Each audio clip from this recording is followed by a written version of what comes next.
Welcome back to Untaming Masculinity, the podcast where we tackle issues relevant to men and their journeys to reclaim their masculinity. I'm Dan, and as always, I'm joined by my co-host and good friend, Brad. What's going on, man? Dude, good. So I was telling you right before we hit record that a group of guys and I are doing a plank challenge this month. I freaking hate planks, man. I built up to a minute 45, and I've been feeling it. My abs, my core have been feeling it for probably the last 10 days at this point. So, But I'm minute good, 45 is pretty good. Yeah, we're supposed to build up to 5 minutes by the end of the month. We'll see if it happens. Torture, man. That's a big jump from zero. But dude, absolute torture. Like, the time when you're planking slows down by like 97%. 1 minute feels like 42 minutes. Absolutely does. 5 minutes is going to feel like watching, I don't know. You're going to have to have like Netflix open or something just to take your mind off it. Anyways, how you doing? Doing pretty good, man. It's been a crazy couple of weeks here. I've had visitors, and I had Easter last weekend, and I got a lot of stuff going on at work and on the home front. So yeah, but we're getting by. Good news is workouts have been going really well, which is something that's been tough for me lately. So I'm happy with that. Tell the men what kind of workouts you're doing. Oh God, crazy person. So I decided to sign up for a Ragnar relay with a bunch of guys in October, and anyone who knows me knows that I am not a runner. So I've been starting the Couch to 10K program. So 3 days a week I run. I actually got to wake up tomorrow morning and go for a run, and then the other days I lift. Lifting has definitely changed from very heavy stuff to more high rep stuff, but it's good. Body actually feels less beat up that way, which is kind of nice. Yeah, so that's good, man. How's the how you feeling after your runs? It's definitely type 2 kind of fun. I hate it when I'm doing it, but I feel really good afterwards. So yeah, that's running in a nutshell. Sucks while you're doing it, but then you're glad you did. Yeah, I did. Oh geez, this was years ago now. Probably like 2014 or something like that. I did the run every day challenge for a year. So the idea there was you ran a minimum of 1 mile every day, and I think I only missed like 2 days the entire year. And it's wild. It was a different kind of in shape for me. It was I thinned out a lot. I was I looked more like a runner, which was an odd look for me. I thought I looked sick or something, but how light did you get? I think I was tickling the 220s, which for me is pretty low. Like I have a hard time getting below like high 230s. Jeez, man. And I was down there, but it was interesting. I was very glad when January 1st came around. Like never again. Like I'm going to go lift something heavy just to throw your running shoes in a fire. Yeah. Just walk away. That year I remember one like Saturday, I think it was just like, I got to run. Oh, there's a 5K race up the street. I'm just going to go sign up for that. Like typically 5Ks are something that I've had to train for like months. I just decided to like walk into it. That was when I knew I was kind of off the reservation. You've lost your mind. Yeah. Just casually walk into a 5K. Anyways. Oh, man. Dude. All right.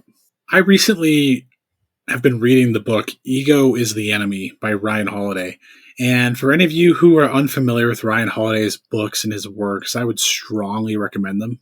He generally will take a stoic value and distill it down, and then he will use a lot of anecdotes and stories from historical figures as to why these values are beneficial in your life in different ways in which you can incorporate them. And so in reading Ego is the Enemy, this book was really profound to me. There's some things that really stuck out, and primarily I wanted to lead off this conversation with a quote from the book that really, really stuck with me. He said, "Ego is the enemy, giving us wicked feedback, disconnected from reality. It's defensive precisely when we cannot afford to be defensive. It blocks us from improving by telling us that we don't need to improve. Then we wonder why we don't get the results we want, why others are better, and why their success is more lasting." So specifically in there, the line that really sticks out to me is it blocks us from improving by telling us that we don't need to improve. So I'm going to kick this over to you, Dan. What do you think about that quote? What do you think about this concept of ego, if you will? So when you read that quote, I got the image of, you see it in all the cartoons and shows and whatever, and you've got you get the angel on one shoulder and you got the devil on the other shoulder, right? And the ego is that devil that's just telling you, don't worry about it, everything's fine, just kind of cruise control it. You don't have to work hard, you don't have to improve, you don't have to take care of it. And then the man that you want to be, that self-development role, is the angel on your shoulder going, no, you got to work hard, you gotta push, you gotta really get after it. And I know that for me, it's almost a constant battle. We talk a lot about how motivation versus dedication and just do it kind of stuff here, but I'll be the first to admit that every day I have to fight that devil on my shoulder that's saying, don't worry about it, you're good where you're at, you've worked hard to get to this point. Why improve more? In so many ways, that little devil is something that we all battle with, right? You know me, and for those of you, for anybody listening who knows me and kind of knows where I came from, I have worked my ass off to become a better man. I was not happy with the man that I was in 2018 or 2019 or for even parts in 2020. Like even that recently, I was not pleased with who I was. And I decided that I needed to change. I needed to put in work to become a better man, to save my marriage, to become the husband and father that I need to be, to take care of my physical condition, to take control of my career, to take control of my future and my destiny. So I worked, and I worked hard. I put in countless hours of reading books, putting things into practice, having difficult conversations with my wife, going to the gym when I didn't want to, learning to lead and have hard, difficult conversations with other men. And I saw incredible results. I saw my marriage get to a place that it hadn't been in years. I saw my physical condition improve tremendously. I saw my job and my career take off, from a promotion perspective to a salary perspective to an opportunity perspective. I saw all of these things happen. And do you know what happened? I started believing the hype. I started believing my own crap. I said, look at the work I've done. Look at this man that I've become. Look at how good I am.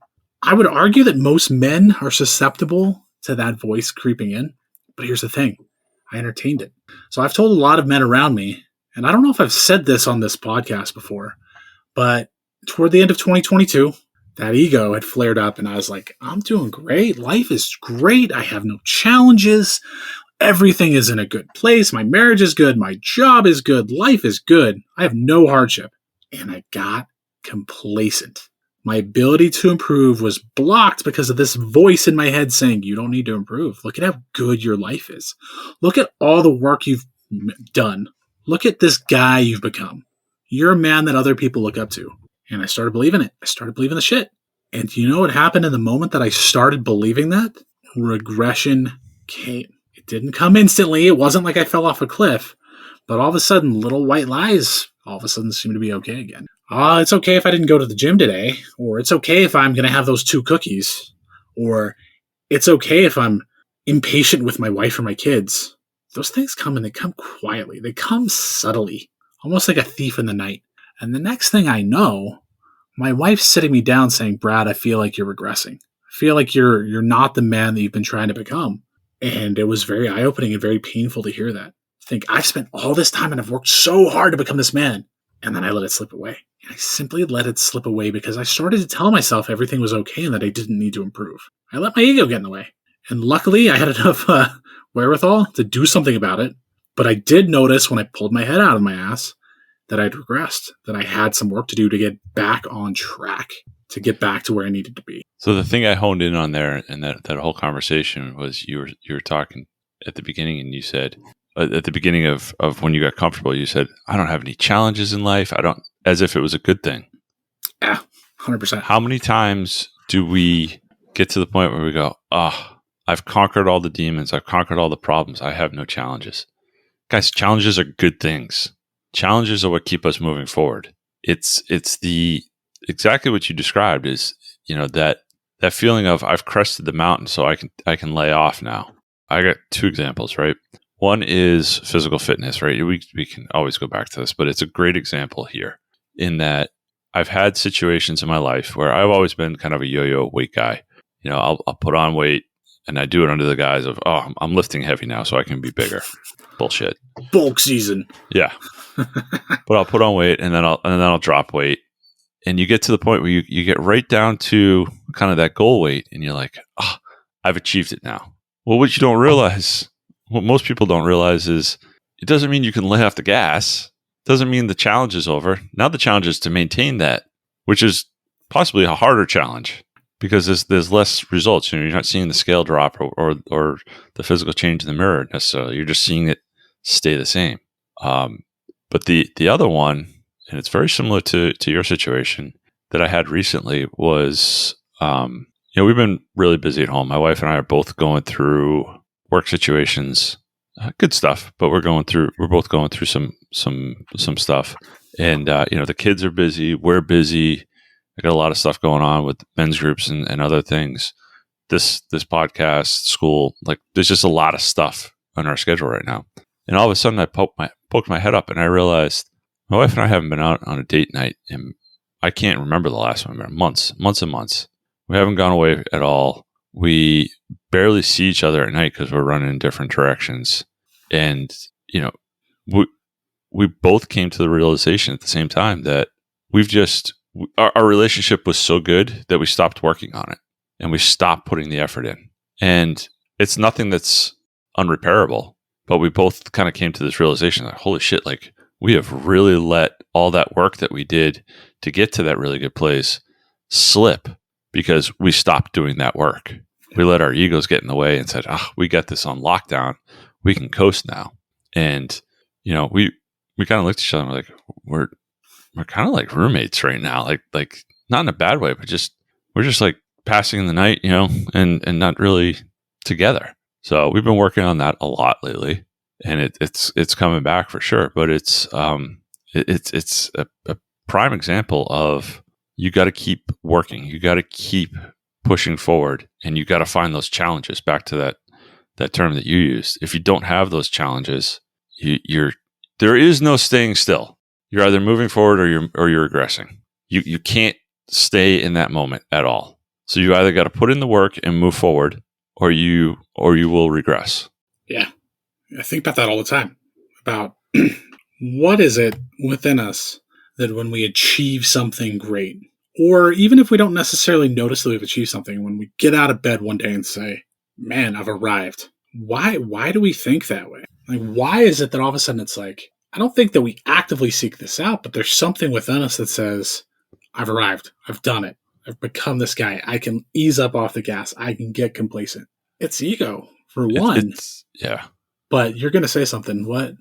I was thinking about how it's kind of like the checkbox mentality, right? Like you're at work or you're at home and you make yourself this to-do list and you get this checkbox, this list of checks, and you go down and you do all the work and you check off all the boxes and you get to the end and you're like, I'm done. There's always more work. There's always something else to do. There's always something else you can be improving on. And we, as men, I know it happens to me a lot. Part of it is when do I get to celebrate mentality? I'm doing all this work. When do I get to celebrate? And we confuse celebrating with stopping work. You can celebrate, you can enjoy that moment, but you have to restart the work. And a lot of times we celebrate and we enjoy the fruits of our labor, and we forget to go back to work. That to me is what it really kind of boils down to, is why we are continuously doing this. I mean, going back to your running and now, like talking about how you're doing all this running, like you're preparing for Ragnar Relay. This Ragnar Relay eventually will have, a time in which you finish it. Like there is an end. It's finite, just like any race, just like any endeavor. And it's so easy for us to get lulled into this idea that anything that we're working on is finite in nature. You think of if you're trying to improve your relationship with your wife, you cannot have conversations with her. She and you are emotionally distant from each other. You put in some work and you do what you can to try to repair the relationship. And then all of a sudden she comes up to you and says, I haven't felt this way in a long time. There's something inside of your mind that's going to tell you, I made it.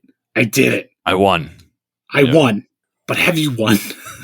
No, not even close. If she's telling you she hasn't felt that way in a long time, that doesn't mean your journey's done. it means you still have such a long way to go. So the complacency that wants to creep in to make you think, man, I'm doing great, and you start believing that hype, you're going to fail. If you start to believe that you figured it out, you're gonna fail because you're gonna let your foot off the gas and you fail. You think of, I'll tell you something. You and I both did 75 hard last year. I got sick and stopped at day 62, I think. And I didn't make it because I had COVID and I was feeling like crap and I'd just gotten over having the flu. And I was feeling beat up and sorry for myself. But I said, you know what? I've made it. I almost got there. The only thing that prevented me was because I got sick. You know what I was doing a week later? I was eating hamburgers and cookies again. I wasn't reading. I wasn't doing all those things because I had told myself I'd made it, even though I hadn't necessarily finished. Why? Because I got on the scale and lost a few pounds and I felt a little bit better about myself? No. Simply because I told myself that my job was done, which is such bullcrap.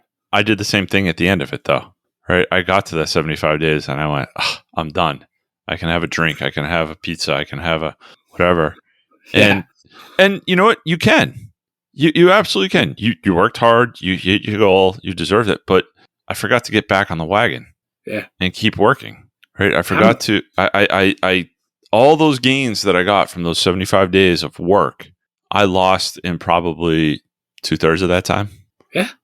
Yeah. Because I just let myself go. I'll get back to it. I'm just going to take a couple weeks off. Because you thought you'd accomplished something. Because you thought you'd won. Your conversation before, I was thinking about it a little bit, and it reminds me of the concept of like martial arts. So you do jiu-jitsu, I don't. Right. I know even, with my daughter, they talk about how earning your black belt, while it's the thing that everybody strives for, it's really just the beginning of the journey. Because at that point, you've kind of mastered all the skills that it takes to get to that point, but that's when it really opens up and you begin to explore everything. And you can do one of two things. You can go up, you can earn your black belt, you can hit that accomplishment, and then you can stop working, or you can really dig in afterwards and keep going. And it's that digging in afterwards and really keep going that makes the difference, right? If you were to earn your black belt in jiu-jitsu over the next however many years, and then you stopped doing jiu-jitsu, how quickly would your skills diminish? Yeah. Compared to if you still keep going every week, however many times a week you go, and continue to hone your skills and improve your skills. Yeah. For an average person, getting a black belt is going to take you at least 10 years and probably longer. Right. Of consistent, focused, dedicated study, training, drilling, all of that. And there's actually there's kind of a saying that goes around in jiu-jitsu world that once you get your blue belt, a lot of people quit. Like a lot of people, like 90% of people, once they've achieved their blue belt, quit. And the reason why is because when you first start jiu-jitsu, it's incredibly hard. You don't know how to move your body. You don't know how to protect yourself from somebody taking your back and choking you out, taking your arm and putting you in a kimura or an arm bar or whatever. There's any number of ways once you get submitted and you're completely lost. But then things start to slow down. You start to learn. You start to stack some things together. You learn some progressions and progress comes quickly. It comes pretty quickly. But then after that, some of that quick progress happens, you get a blue belt. Oh, I've accomplished something. Look at this blue belt I have. I've got my victory because I advanced and I'm awesome. That talk gets into your head. Mm-hmm. But do you know what happens? Obviously, I don't have my blue belt. I'm going off of what I've been told by literally everybody who has one. Your progress when you get your blue belt slows down incredibly. There are people who train jiu-jitsu regularly and have a blue belt for 3 or 4 years before they progress. So because that progression that comes so rapidly when you're a white belt slows down, they give up. They say, oh, the progress isn't there. Oh, I got the blue belt. I got that nice little blue belt I can go hang and have some pictures on Facebook about. That's what it is, man. It's, I've accomplished something. I did something great. I did. And yes, that should be celebrated, just like you said, whether that's 75 hard, whether that's getting a blue belt in jiu-jitsu, whether that's going out and getting that trophy buck that you've been seeking your whole life when it comes to hunting, whatever that is, those things should be celebrated. But those are not the end of the journey. Absolutely not. If you look back and say, oh man, I did it. I had it all figured out. You'll lose it all. You run the risk of not only stopping progress, but regressing quickly. It's funny how almost everything in life is that way, though. Yeah. You get those newbie gains. It's like going back to the gym. You go to the gym, you get really strong really quick in the beginning because you haven't been doing anything. And then you plateau and you start Yeah. to really slow down. It's that kind of like inverse hockey stick approach. Same thing with like snowboarding, right? You'll pick it up really quick, you'll progress really quick, but you'll get to the point where, maybe you can do 180s, but learning that 360 or that 540 off jump is a lot harder. It's a slower progression. School is the same way. You learn the basics really quick, but once you get to the more advanced stuff, it's a slower progression in learning. Yeah. And it's kind of that knuckle on the curve where everyone falls off, because once you get to that knuckle and you're, like you said, in jiu-jitsu, your progression is not as fast. How quickly do you lose interest? How quickly does doing the same thing over and over again with minimal to no noticeable results get old and boring? Yeah. But what you're really doing is just building the calluses, building the muscle memory, building the knowledge base, whatever you're doing, so that you can make those incremental gains over time. And I think coming back to all of this and this whole concept that we're talking about, when progress slows and interest is lost, I truly believe it's because you don't have a purpose. You don't know what you're striving for. You don't know what you're aiming for. You think that the destination is the journey, but it's not. And I mean, that applies in anything: snowboarding, hunting, jiu-jitsu, but especially think about it within the context of your family, your relationship with your wife, your relationship with your kids. If you've had a nasty fight with your wife because you constantly berate her, tell her that she's no good, and then you decide, you know what, I'm going to start to change. And then she tells you, hey, I like the trajectory that we're on.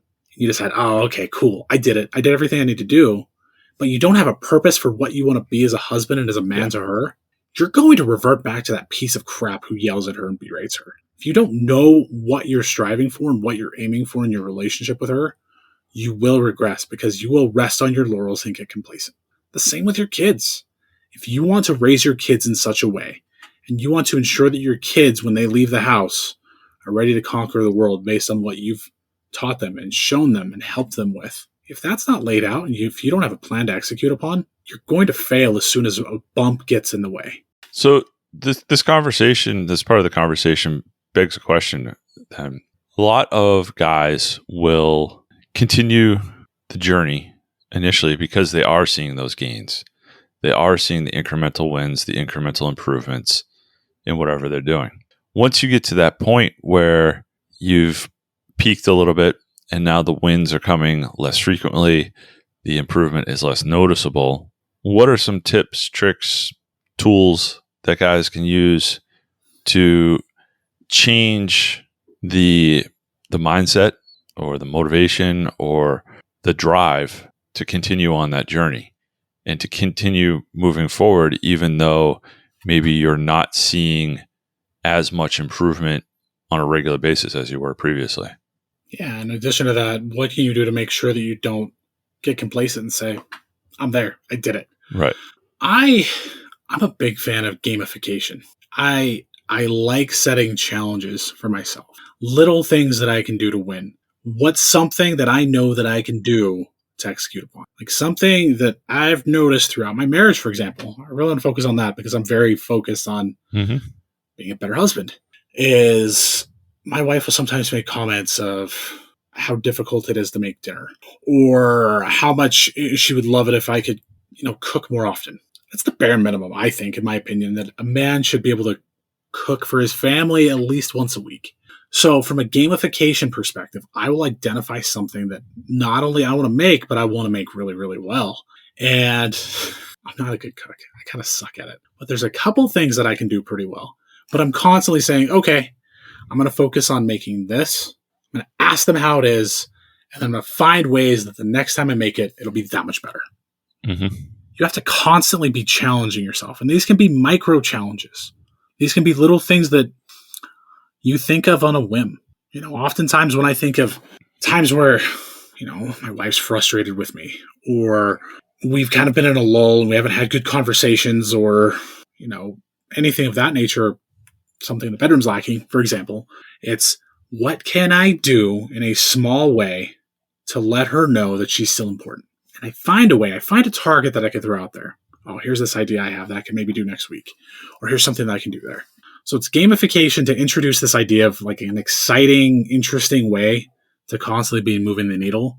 And secondarily, it's constantly stretching and setting challenges and goals for myself. Little things. They don't have to be big. They don't have to be planning for a trip or surprising her with this or buying her flowers every day. It can literally be, okay, today when she gets home, I want to make sure that the kids have been taken care of. Everything that needed to be done was done, and that she has a nice opportunity to go take a warm bath tonight. Little things like that. They don't sound like much, but here's the thing. They add up and they make a difference. Mm-hmm. Yeah, it's the concept of making small deposits, with regards to your relationship there.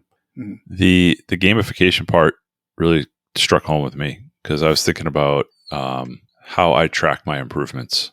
And we were talking about this a little bit before the call, but part of what I'm doing this quarter is working on my archery skills, right, for the fall. Right, I basically put down my bow for the last 3 or 4 months and need to get my skills back in line so that when fall time comes around and it's hunting time, I'm good to go. So been starting to shoot just 20 yards, no big distance or anything. And last season, I was finding that I was having trouble, even at 20 yards, getting constant grouping in like a 4 to 6 inch circle at 20 yards. This year, I'm finding that a lot of the skills I learned last year have come over, and I was doing that no problem. So now it's gamification. How do I make the smaller gains? Okay, now I can shoot in a relatively good cluster, but how do I get better?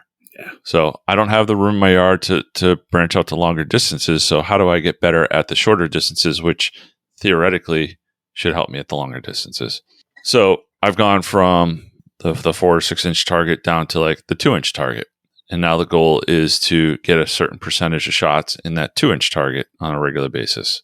And it's a little gamification. Anyone who knows me knows that I am more than a little infatuated with spreadsheets. So I have a way of tracking all of this and capturing the data. But I'm looking at it and I'm going, are my percentages going up? Are my percentages going down? And I'm making the target smaller to make it a little bit more difficult. But it's just that little bit of gamification where you can kind of track your results and see. They're not big changes over time, but they're changes over time. And I'm able to see those. So sometimes it's also about the gamification part and the tracking and the review of your progress. Because you may not be making those big changes day to day, but if you start taking a look at it in week or month blocks, you're going to see that there's some movement in one direction or the other. Yeah. I was going to tell you, don't tell them about the spreadsheets. I don't care.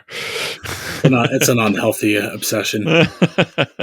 But no, man, that's much like what I'm working on with jiu-jitsu right now. Is admittedly, when I started training, I didn't go to a lot of beginner classes because they didn't fit my schedule. So the guys that I roll with, most of them are blue belts, purple belts, brown belts. Like they're good. They're really good. They're big. They're strong.